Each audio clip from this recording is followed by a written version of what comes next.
بعد از خبر.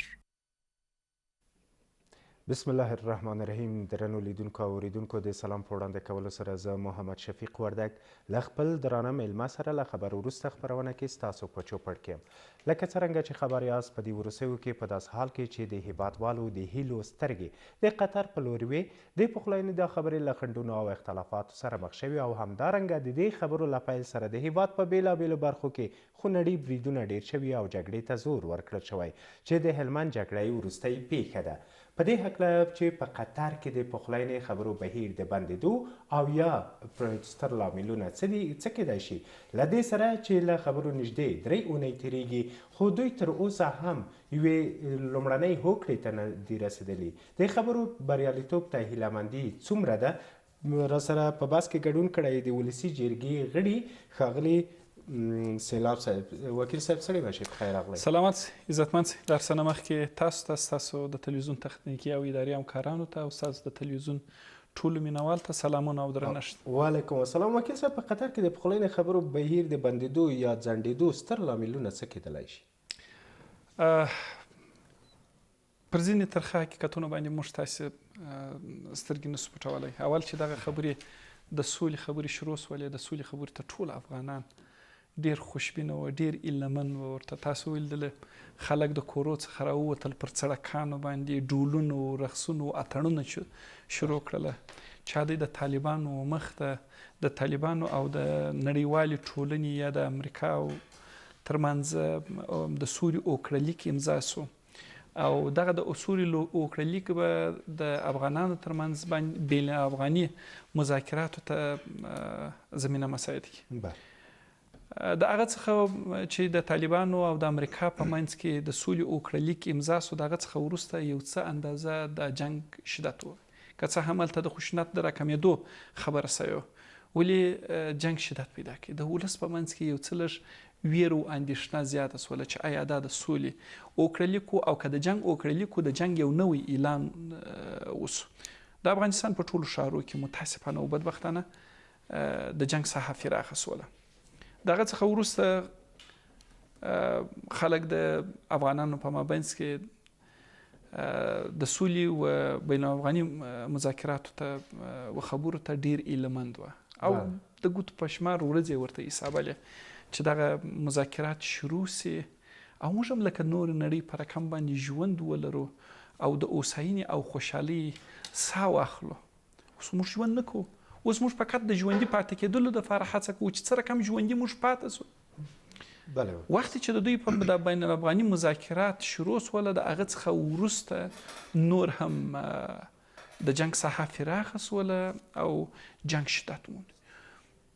په سلهاو کسان موږ خپل بېوزلي، بېوسه، مظلوم هیوادوال د لاس څخه ورکړله. په زرهاو کسان مو زخمیان و، معلولین په زرهاو نفر مو خویندې مو کونډیانې سولې او د تیر په څیر بیا هم یو زیات شمیر ایتمان د هغه نور ایتمانو باندې یو زیات شمیر نورم راته اضافه سو. نورم د ولس ویره او اندېښنه زیاته سوله. چې بیلګه تاسو د هلمند جګړه ووینئ. د هلمند په جګړه کې یوازې په لسهاو کسان زخمیان او شهیدان سوي نه دي. هلته تاسیسات د منځه څخه تللي دي. هلته تقریبا د 4000 کورنیو څخه اضافه د خپلې مینو څخه بې ځایه سوي دي. دلته ژمی را روان دی، هغه فقط په یوه جوړه کالو کې د خپله کوره څخه راوتلي دي. هغه دومره دردونکی، ځورونکی او کړونکی حالت لري چې تاسو یې باور نه شئ کولی.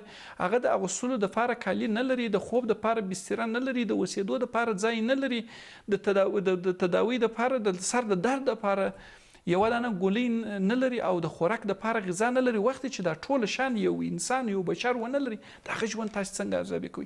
څنګه فکر کوئ چې فقط یو ځل دی یو څوک خپل پر ځان باندې تصور کړي که دغه رقم دردونکی، ځورونکی او کړونکی یو حالت یو څوک ولري، د هغه ژوند به څه رقم وي او هغه به په کوم حالت کې وي؟ وکیل صاحب پوښتنه م همدغه ده چې آیا د امریکا او د طالبانو ترمنځ هوکړه چې په ظاهري توګه ویل شوي چې په لویو ښارونو به وسلوال طالبان بریدونه نه کوي د تاوتریخوالي کچه به راټیټوي د افغان حکومت له پلاوي سره به هوکړې ته رسیږي خو موږ وینو چې د دغو څه چې ویل شوي د هغو برعکس کارونه روان دي د تاوتریخوالي کچه په لوړه پیمانه باندې ده او همداسې په لویو ښارونو چې هلمند د هیواد یو ستر ولایت دی او د لښکرګاه پورې بریدونه راورسېدل چې نږدې د سقوط سره مخ شوی و څه فکر کوئ امریکا ځینې شنونکي بیا البته دا وایي چې امریکا په پټه د طالبانو سره هوکړه کړې ده او په طالبان د هغو هوکړې له مخې داسې په ډاډه زړه باندې خپلو بریدونو ته دوام ورکوي تاسو وګورئ چې هوکړه کړې که نه وي کړې ما ته د خپله د یو افغان په صفت باندې دغه حالت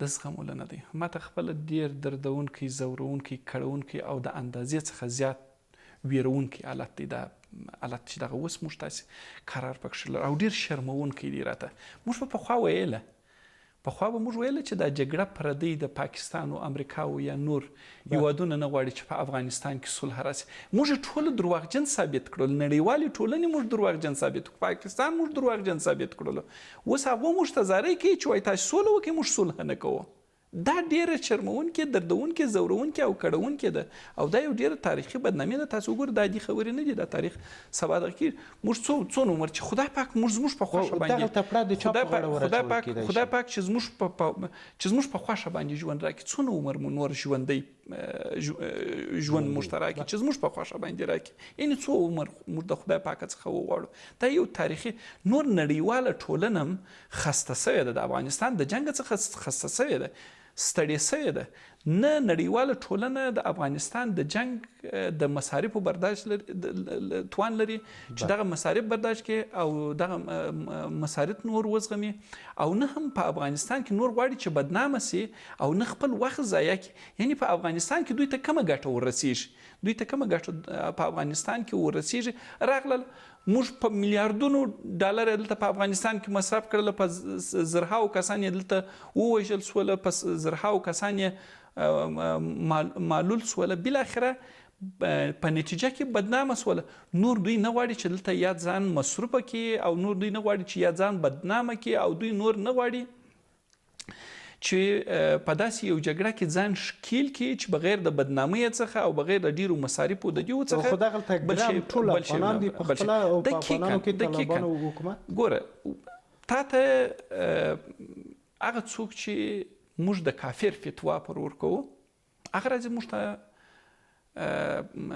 دغه جوړي سړک جوړي هغه موږ ته مکتب جوړي هغه موږ ته مسجد جوړي هغه موږ ته مدرسه جوړي هغه موږ ته پل جوړي هغه موږ ته استنادي دیوالونه جوړي هغه موږ ته نور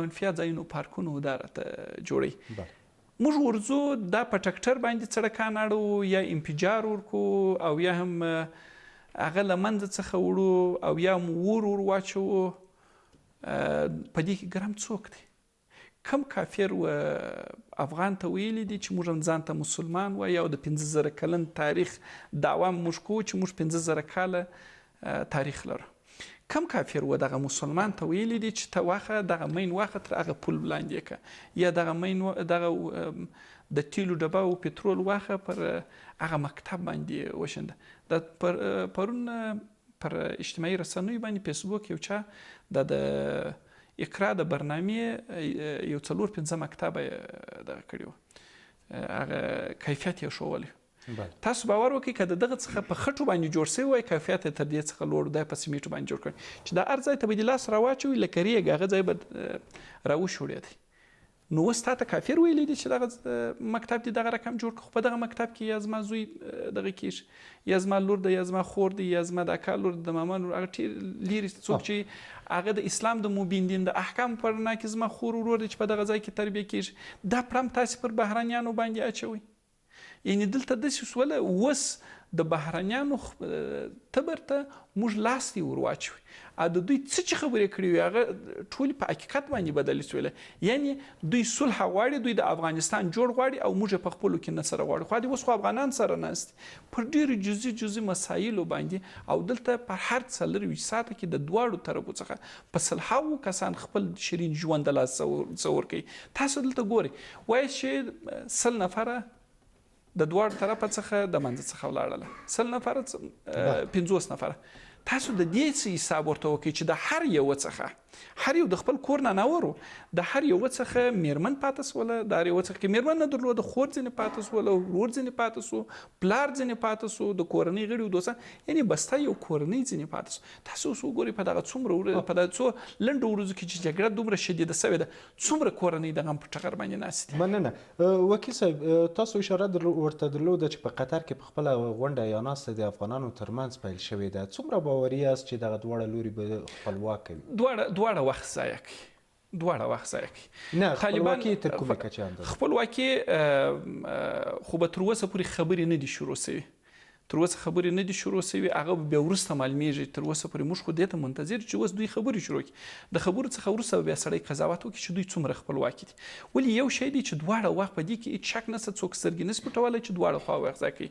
طالبان و دې ته ناست چې وخت ضایع کړي او نړیواله ټولنه د افغانستان څخه ووځي، دوی ځان برلاسي بولي او ځان هم د تاریخ فاتحین بولي او هم ډېره ساحه د دوی په لاس کې ده. پر ځینې ترخه حقیقتونو باندې موږ سترګې نشو پټولی، پر ځینې حقیقتونو باندې موږ سترګې نشو، په دې کې هېڅ شک نشته چې ډېرې ساحې د مراکزو څخه بغیر اکثره ساحې د افغانستان اکثره خاوره د طالبانو په لاس کې ده او ډېر منظم او ستراتیژیک روان دي، ډېر حمیق روان دي. د هغه څخه وروسته دا حکومت بیا د امریکا و انتخاباتو ته منتظر دی.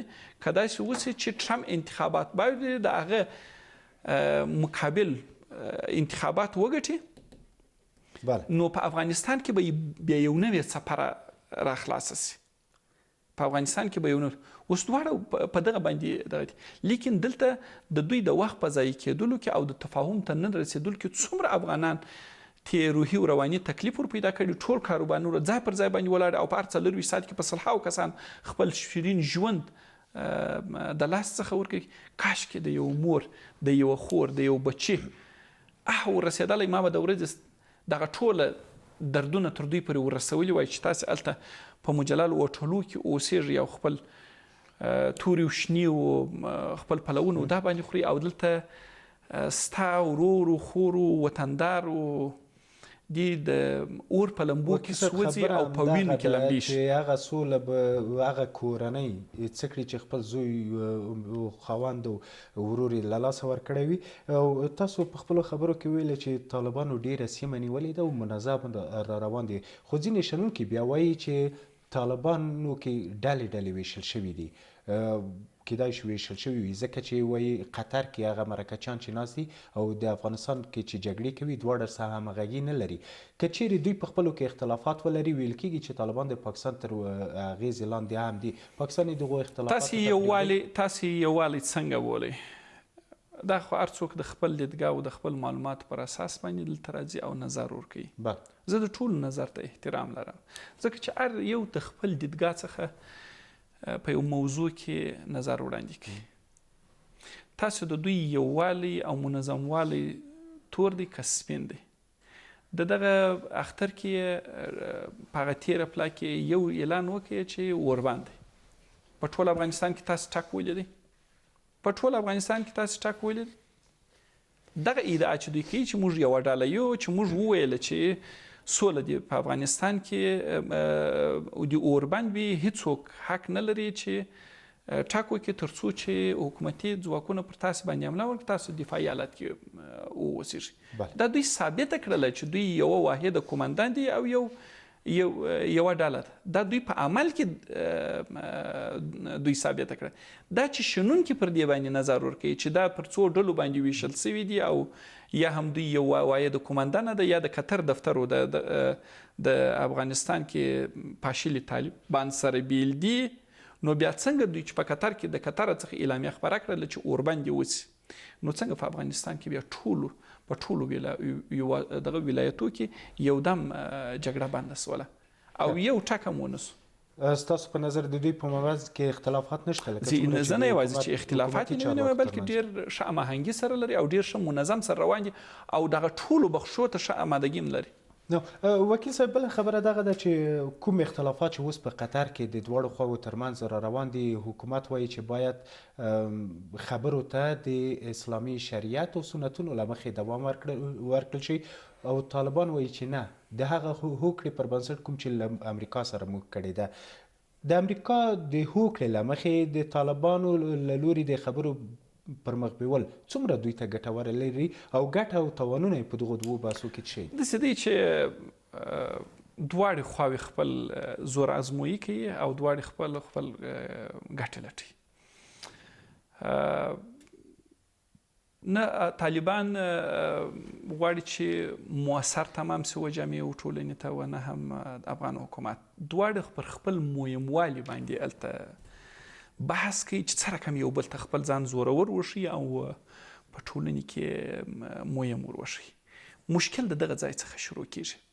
کنې په دې باندې ټول پوهیږي چې سوله د لوی او مهربان الله جل جلاله امر دی، د پیغمبرانو سنت دی او زموږ نن ورځې اړین او حیاتي ضرورت دی او د هر افغان ستر ارمان دی په افغانستان کې صلح. دا د خدای پاک امر دی چې تاسو صلح وکړئ. دا د پیغمبرانو سنت دی چې زموږ پیغمبرانو سنت کړی دی. اوس نو د تفاهم نامې دلته د یو طرف ته د خدای پاک امر، بل طرف ته د ځینې موضوعات سړي ته بغیر د دې څخه چې اندېښنه ور پیدا کړي په فکرونو کې، بلکې روحي او رواني تکلیف ورته پیدا کړي. ماته یو کافر زارۍ کوي چې ته د خپل ورور سره صلح وکړه. خبره د وکیل صاحب که داسې په روښانه توګه دغو مسلې ځواب راکړئ چې د پخلاینې خبرې حکومت وایي چې د شریعت له مخې کوو، په داسې حال کې چې دغه تمه طالبانو نه کېده چې دوی ویلي وایي چې د اسلامیت او سنتو له مخې باید هوکړې ته ورسو. دغه د امریکا سره د هوکړې له مخې دوی ته څه ګټه لري؟ آیا د دوی دپاره د شریعت له مخې خبرې پر مخ بیول ګټورې دي که د امریکا سره د هوکړې؟ تاسو وګورئ د افغانان دومره دردېدلي، ځورېدلي، کړېدلي او مظلوم سوي دي که اوس ته د یو افغان څخه پوښتنه وکړې چې دغه صلح د تورات یا د انجیل د حکم پر اساس په افغانستان کې راځي، هغه یې در سره مني چې بالکل د تورات او د انجیل او د زبور د حکم پر اساس باندې راسي، مګم دلته د صلح وسي. دلته مهمه دلته چې د هر افغان څخه پوښتنه وکړي ویني استفرا کوي. دلته چې د هر افغانستان زه په چیلنج در کوم په افغانستان کې به داسې کورنۍ نه وي بغیر دغه یو نیم رهبرانو څخه ما چې کورنۍ یې ګارنټي دي په خارج کې دي، د هغو څخه بغیر او یا هم غټې غټې سیمټي خښتې پر خپل کورونو باندې د امنیت په حساب باندې راګرځولي دي. زه تاسو ته چیلنج در کوم په ټول افغانستان کې داسې کورنۍ نسي پیدا کول چې په دغه تپل سوې جګړه کې یا دې شهید نه وي ورکړی، یا دې معلول نه وي ورکړی، یا دې معیوب نه وي ورکړی، او یا دې په رواني تکلیف باندې اخته، او یا دې اقتصادي ضربه دغه کورنۍ د اقتصادي ضربه نه خوړل. دلته اوس بحث د دې نه دی چې هلته د اوکړې پر اساس باندې هغه اوکړلیک چې د دوی او د نړیوالې ټولنې په مابین کې سوی دی د هغې پر اساس باندې د صلح بین الافغاني مذاکراتو لومړی پړاو شروع کیږي او یا کوم د که داسې ووسي دا خو ډېره ښه خبره ده چې د اسلام د مبین دین د احکامو په رڼا کې چې هغه د قرآن دی، سنت دی، اجماع دی، قیاس دی، یعنی پر دې باندې د افغانستان د سولې وکړه پر دې باندې سره وسي، دا خو ډېره ښه خبره ده. موږ ډېر به اسان هم سره ورشي او نړیوالو ته به موږ د خپل انسانیت د اسلامیت یو ښه ثبوت ورته وکړي، دا خو ډېره ښه خبره ده. لیکن که دغه صلح په هغه تفاهمنامه باندې هم راځي، موږ وایو چې راځي سي. موږ وایو که په یو بل تفاهمنامه باندې هم صلح راځي، موږ وایو چې راځي سي. تاسو یې پلای د هلمند دغه ماشومانو ته تاسو وګورئ، یو ماشوم چې د مور په نس کې شهیدېږي او هغه مرمۍ کوي، هغه تر اوسه پورې د دنیا ته سترګې نه دي غړولي. د دغه ماشوم، د دغه بېوزلي، د دغه معصوم، د دغه ماشوم ګناه څه شي ده چې د مور په نس کې دی په شهادت باندې د مرمۍ ته د دغه ګناه څه شي وه، د څه شي کړی وه چې د مور په نس کې شهید کړي، او د دغه حق هغه چا چې شهید کړی دی د دغه حق د کم قانون، د کم اصولو، د کم دین، د کم مذهب پر اساس باندې دته د حق ورکول سوی و چې د مور په نس کې دی یو ماشوم په شهادت باندې ورسېږي. وضعیت تر هغه ډېر دردونکی، ځورونکی، کړونکی، د ویرې او اندېښنې او د شرم وړ دی چې موږ تاسې دلته بحث ورور کړو. اصلي حقایق تر هغه ډېر ترخه دي چې دلته موږ تاسې بحث ورور کړو. موږ تاسې دلته ماسې خپل نظر پر موضوع، لیکن تاسو ورسئ هلته ثانیې ته ورسئ، د چا پښه هلته پرته ده، د چا سر پروت دی، د چا لاس پروت دی. دا که د دواړو خواو څخه هر څوک وي، که د دې خوا څخه یې هم د کورنۍ غړي لري، که د هغه خوا څخه یې هم د کورنۍ غړي لري، دلته یوازې د دوو طرفو په جنګ کې د ښکیلو د دوو طرفو د تلفاتو خبره نه ده، بلکې دلته د سلهاو د زرهاو انسانانو د منځه وړلو دغه خبره ده. ما یو ښه مثال ده، د 4,000 د کورنۍ د بې ځای سوي ده. تاسو دا ټول تدریجي مرګ دی چې پر دوی باندې تیریږي. دوی هلته ژوند نه کوي، فقط د ژوندي پاتې کېدلو دپاره هڅه کوي چې څه رقم ژوندي پاتې سي. وکیل صاحب بیا نو څه فکر کوئ چې دواړه لوري د دغو لکه څنګه مې چې مخکې وی چې یو طریقه باندې غواړي خبرې پر مخ لاړې شي او بل دغه پخپله د سولې په لاره کې د خنډونو رامنځته کول د خلوی لاس؟ دا خو خنډ یې تور وي که سپین وي، خو دا د 3 هفتې کېږي چې دوی خبرې سره شروع کړي دي، بیا هم یو اوکړې ته نه دي سره رسېدلي. زه وایم چې تر مویموالي د دوی سره تیر سي، پر موثروالي باندې دي بحث سره وکړي. څه رقم د خدای پاک و دغه بېوزلي، بېوسه، مظلوم و کړېدلي، دردېدلي ولس ته سبب د خیر ګرځېدلی سي، په څه رقم باندې ژر صلح راتللی سي. تاسو ورته ګورئ د ارمنستان د کازاکستان په مابینځ کې د آذربایجان په مابینځ کې جنګ وسو، 10 ورځې دوام ونه کړي، ادي سره کښېنستل، بیرته هغه دغه ته صلح ته سره دغه سوله سره ورسېدله. زه خوشحاله یم چې یو انسان پزم په نړۍ کې ویني نسي، لیکن تاسو باور وکړئ مال کاشکې دغسې موږ ژر دغه ته ورسېدلو، یو اوربند ته سره رسېدلي وی، یو صلح ته سره په هر اندازه چې موږ دلته اوربند ته ژر سره رسېږو او صلح ته ژر سره رسېږو، په هغه اندازه باندې زموږ د ډیرو هیوادوالو ژوند تضمینېږي، په هغه اندازه باندې د کونډې او د اعتمادو تعداد کمیږي، په هغه اندازه باندې موږ ته اقتصادي ضربه راکمیږي، په هغه اندازه باندې موږ خپل تاسیساتو او امن منفیه پروژو د له منځه وړلو مخنیوی مو کېږي. او څنګه چې تاسو مې یادونه وکړه وکیل صاحب، په قطر کې د خبرو څخه نږدې 3 اونۍ تېرې شوي دي، تر اوسه پورې په لومړنیو هوکړو ته نه دي رسېدلي. څومره هیله مندي شتون لري چې دغه خبرې به بریالۍ؟ ناهیلي د اسلام د مبین د احکامو په رڼا کې حرامه ده. څوک چې ځان ژوندی بولي هغه باید ناهیلي ونه اوسېږي.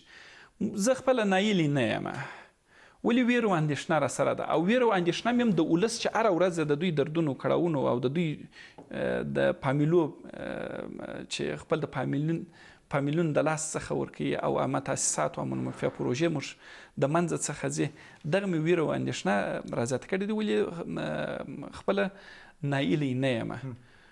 دعا کوو چې لوی مهربانه بېنیاز او ستر ځواکمن الله جل جلاله د دوی په زړه کې رحم واچوي، چې پر دغه مظلوم ولس باندې ورحمېږي او په افغانستان کې یو ډاډمن امنیت او سرتاسري سوله راسي، تر څو د دغه دربدرۍ څخه نور خلاص.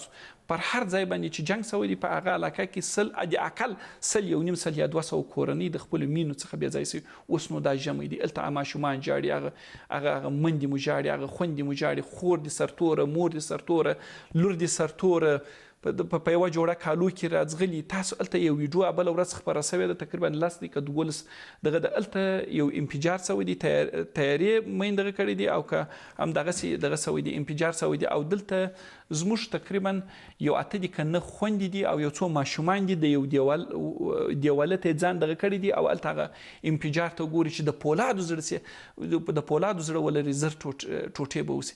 دغه حالت نور د زغمولو نه دی. زه وایم چې یا دې را دې سي د دغه مظلوم او بېوسه ولس اصلا اخر ګناه څه شي ده، اخر یې ګناه څه شي ده، او لار د حل او چاره یې څه شي، دوی څه شي وکړي، چیرې ولاړ سي، وکیل صاحب چیرې ولاړ سي، د دوی د جنګ څخه چیرې ولاړ سي چې هلته محفوظ وي او هلته د دوی ژوند تامین. خو چې دغه هر ځای دوی کوچ وکړي، یو طرف هم ورسي بل طرف هم ورسي، د دوی په مابینځ کې جنګ سره شروع کړي، بیا هم قرباني عام ولس. بله وکیل صاحب، تاسو مخکې وویل چې خپل افغانان دي چې په خپلو کتو کې نر سر جوړیږي، او اوس هم ځینې شنونکي وایي که چیرې د اروپایي او د امریکا او د نړیوالې ټولنې فشارونه پر دوی نه وای، دغه بین الافغاني خبرو 3 اونۍ هم دوام نه کولو، او اوس هم دغه فشارونه دي. د امریکا او اروپا په ټوله کې د نړیوالې ټولنې فشارونه څومره کولی شي د دغو خبرو په بریالیتوب ګټوره اغېزه وکړي؟ په دې کې چک نشته چې که دا طرف ته سي زموږ یو شي باندې موږ سترګې نسو پټولی، د کوم ځای څخه چې زموږ جنګ تمویلیږي د هغه ځای څخه زموږ صلح هم تمویلیږي. ګوره دا ډېر مهمه موضوع ده. نړیوالو ټولنو مو جنګ هم تمویلوي، د یوه طرف څخه دا د جنګ راته تمویلوي، د بلې طرف څخه دا د صلح راته تمویلوي. ما ته مخکې درته ویل چې ما ته خپله دردونکې، زورونکې او کړونکې او شرمونکې دا ده چې پردی راځي ما ته وایي هغه چا باندې چې زه د کافر حکم کوم چې ته کافر وې، هغه ما ته راځي او ما ته زارۍ کوي چې د خپل ورور سره دي، د خپل خور سره، د خپل مور سره، د خپل کورنۍ سره او د خپلو هېوادوالو سره صلح وکړه. دا ډېره دردونکې، زورونکې او دا ټوله شان په تاریخ کې ثبتېږي. اوس خو دا د ما مخکې یو عرض درته وکړي چې ما درته ویل چې موږ یې درواغجن کړلو. موږ په پخوا ویل چې دا جګړه پردۍ ده، دا جګړه امریکایانو راوستلې ده، امریکایان نه غواړي چې جګړه. اوس خو امریکایان موږ ته زارۍ کوي وایي صلح وکړه، موږ صلح نه سره کوو. وکیل صاحب، روان وضعیت ته په کتو سره یو تاسو مخکې ویل چې ناهیلي کیږو نه، خو د روان وضعیت څخه تاسو وړاندوینه څه ده د افغانستان راتلونکي که همدغسې وضعیت دوام وکړي افغانستان راتلونکي څه ډول وینئ؟ نړیوالې ټولنې د نړیوالې ټولنې پریکړه او نظر دواړه دلته ډېر تاثیرګذاره دی او دوی سره کښېنولي م نړیوالې ټولنې دي، تضمین یې په منځ کې هغو کړی دی. انشاءالله صلح به کیږي او صلح به په افغانستان کې راځي. ولې دا چې د لږو کسانو د ژوند په اخیستلو او که د ډیرو کسانو د ژوند په اخیستلو کې دا به په دا وروسته کې معلوم سي. تاسو وګورئ زموږ نه پوهېږم چې زموږ ژوند ارزښت ولې نه لري. یو امریکایي سرتیری مړ سو، ټرمپ په یوه ټویټ باندې ټوله پروسه دغه لغوه کړله، د خبرو لغوه کړله. لیکن دلته په زرهاو انسانان د ورځې خپل شیرین ژوند د لاس څخه ورکوي، په سلهاو انسانان خپل شیرین ژوند د لاس څخه ورکوي، هېڅ ارزښت نه لري. زه نه پوهېږم چې دا زموږ ارزښت، دا زموږ ژوند ولې ارزښت نه لري. دا تاسو د خبرو په دوام سره په امریکا کې یو تورپوستی وژل کېږي یا مړ کېږي، مګر د نظام ستنې ورسره لړزېږي، حتی د نظام هغه ویش ولسونه دي.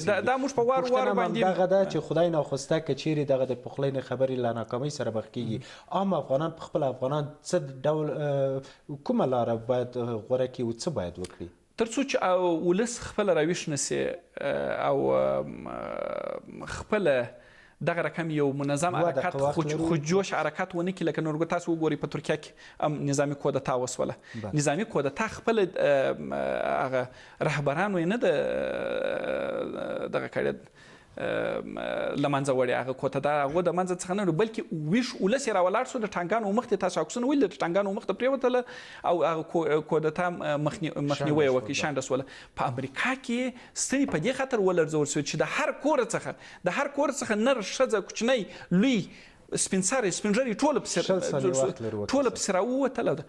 ولس دې راویښ سي، ولس دې پسې راووځي او په دغه سیاسیونو پسې دې راوځي، په دغه جنګ د خیرو خواو څخه راوځي، ولاړ دې سي او غږ دې پورته کړي، په ښاریاتو کې دې خپل منظم مظاهرې او غږ پورته کړي، تر څو نړیوالو ته دا ور وښیي چې موږ په دومره دردونکي، زورونکي او کړونکي حالت کې نور موږ جنګ نه غواړو، موږ سوله غواړو او سوله زموږ حق دی. ډېره زیاته مننه وکیل صاحب ژوندي اوسئ چې په دې بحث کې مو له موږ سره ګډون درلود. قدرمنو لیدونکو او اورېدونکو ستاسو له ملتیا هم منندوی یم. تر بلې خپرونې مو الله مل شه.